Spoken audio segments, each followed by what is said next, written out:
And I'm excited about this one. We're going to be talking about how to open up a new location from a marketing perspective. Now, you might be thinking, well, I'm not opening up a new location. Well, this applies to everything that you're going to do new with marketing. Okay. So if you're opening up a new location, if you're adding a new type of treatment, if you are doing adding a new associate, all of these kind of things, you have to tackle it almost like a new vertical, like a new section of your business that you're opening up. And there's going to be tweaks and changes to your marketing on that. And you need to have some guidelines to be able to do that.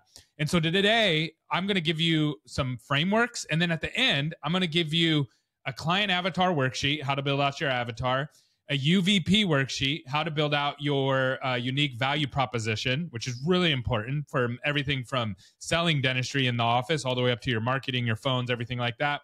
We're also going to give you a brand guideline worksheet, something to help you build your brand. So that way you can speak to your avatar correctly. And so that's what we're going to be going over today. I'm really excited about this one. If you're thinking about opening up a new office, if you're thinking about adding a new type of treatment, or if you're thinking about adding an associate, this episode is for you. Stay tuned.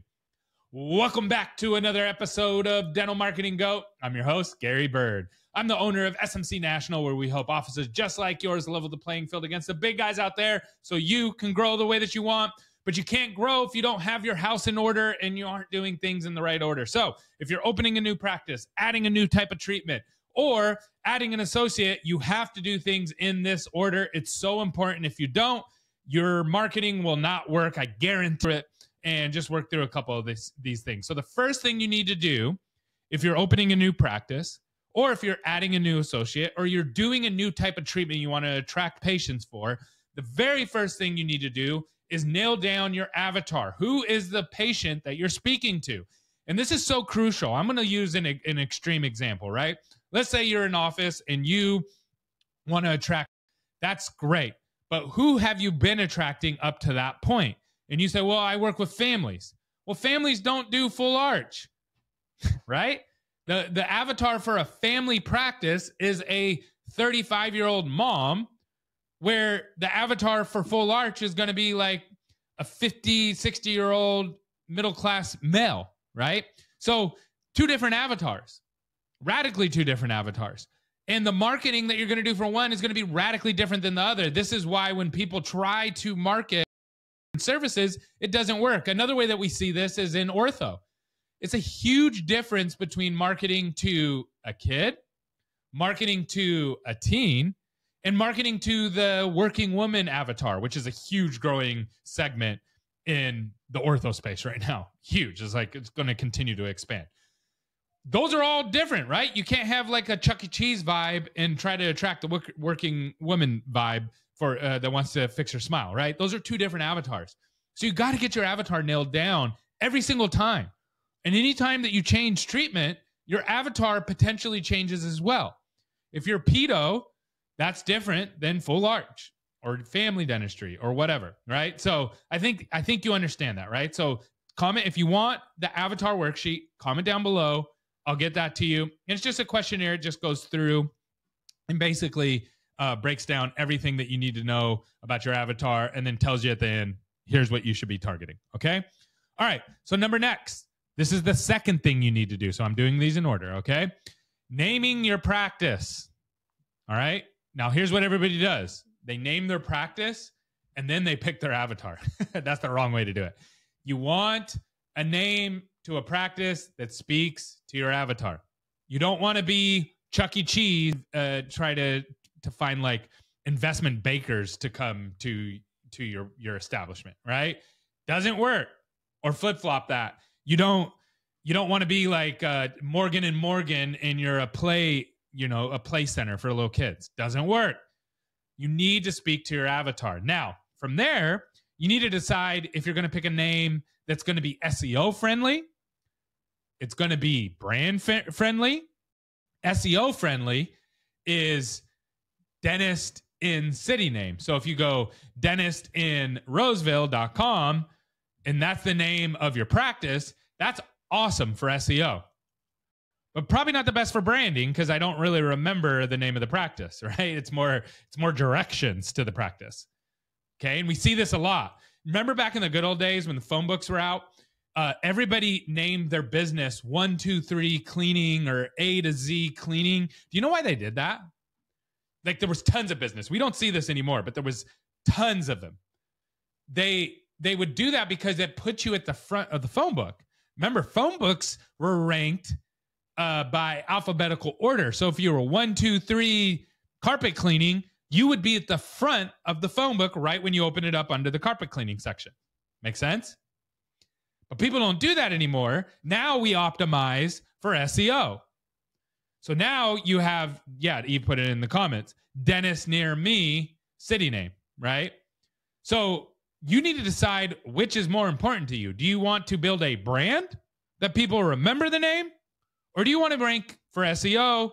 Or do you want both? Because you do both, right? There's ways to do both, but you got to kind of get creative and get cute with it, okay? And I'm not going to go over that today. But if you're interested in that, let me know. I'm happy to have that conversation. Here's the next thing you need to think about. Is it going to have the doctor's name in it? Plan is just to work there forever and you're going to own it forever and you're never going to sell it. Your sons or daughter is going to come and take it over from you. Yeah, then just call it Dr. Smith DDS or whatever, right? That's fine. But if you're planning on growing and having multiple doctors work with you and associates, you don't name it after yourself.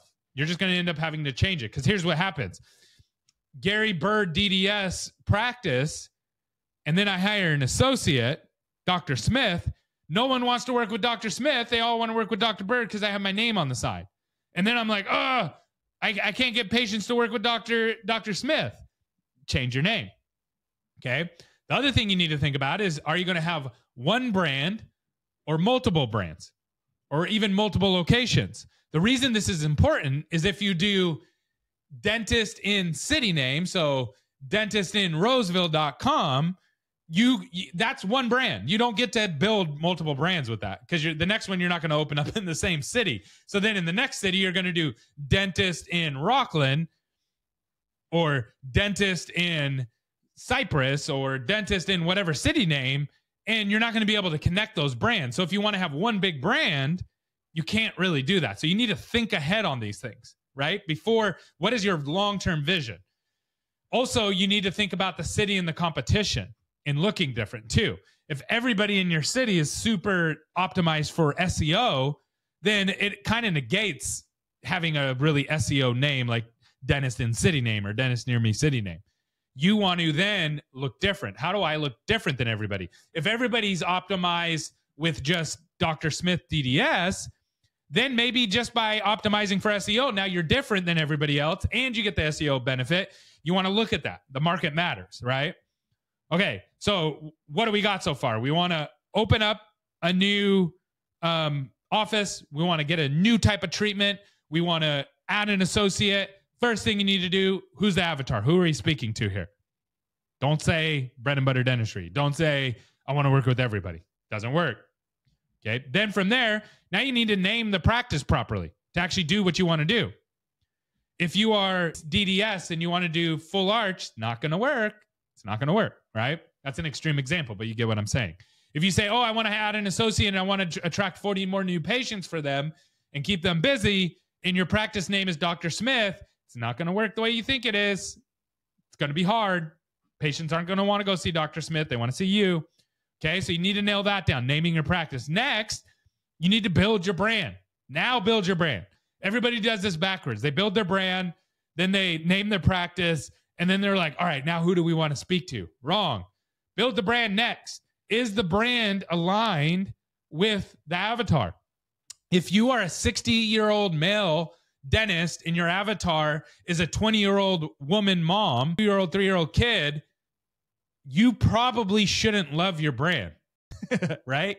You probably shouldn't be so in love with your brand that you're like, yeah, this is a brand that I would go to. No, because you're not the avatar.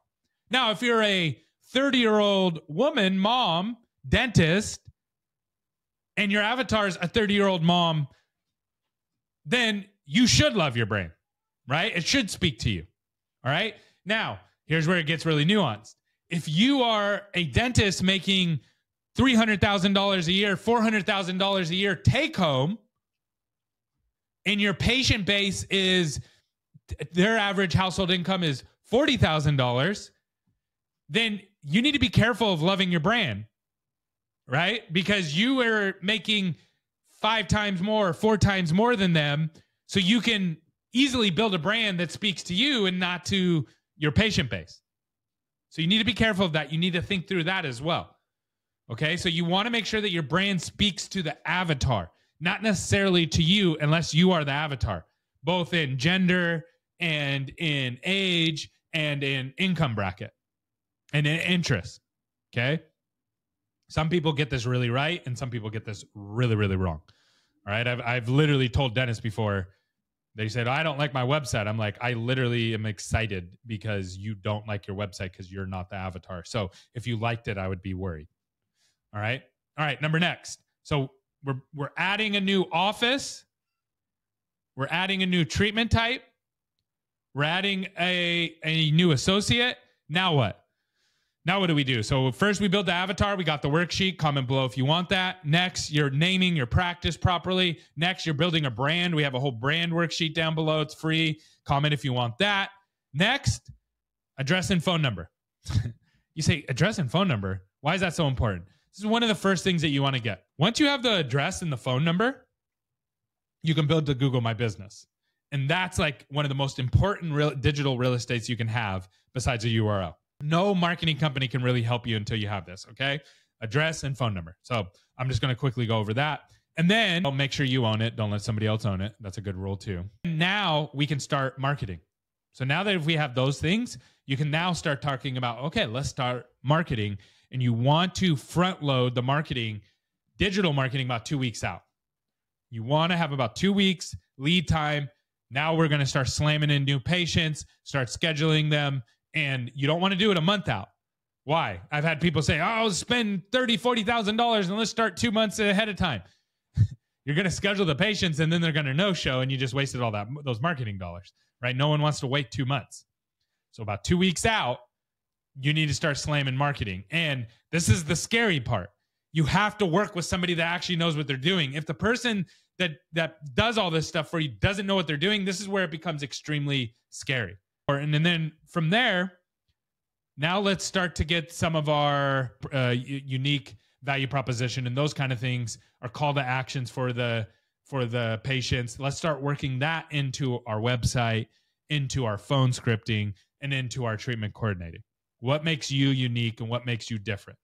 Now, you could put this way earlier in the process, like you could, and then build it into your brand. Or you could just have it as a tagline, right? So we have the worksheet on that as well. If you want that, put it down below. But this is really, really important. Here's the thing. Most dentists, when I talk to them and I ask them, what is the unique thing about your office?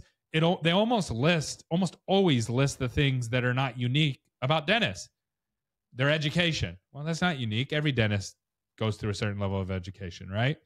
And then when you say, well, I have this kind of education, patients don't understand the different levels of education for dental. I'm in dental and I don't understand it. And I've been in dental for a long time. So they don't understand that. Patients assume that you're super educated to do the treatment that you say that you're going to do. They already assume that. They already assume that you're like, okay, they're solid. They already assume that your office is clean. They already assume that you're going to treat them nicely. Those are assumptions that every dental office is going to do that. Now, is it reality? No, but it's an assumption that all patients make. Just like when you go on Amazon, you assume everything's going to be to you in the next 2 days, even though sometimes it doesn't happen. But they've trained us to assume that, right? So what is actually different about you? So I have a whole worksheet on that. I'm not going to belabor the point. So if you want these worksheets, comment down below. We got those for you. They're really, really cool. It'll take a little bit of time to work through, but it'll give you an end result that I think you'll be happy with. Hopefully this is helpful to you. Comment below. Let us know how we did. Thanks for tuning in.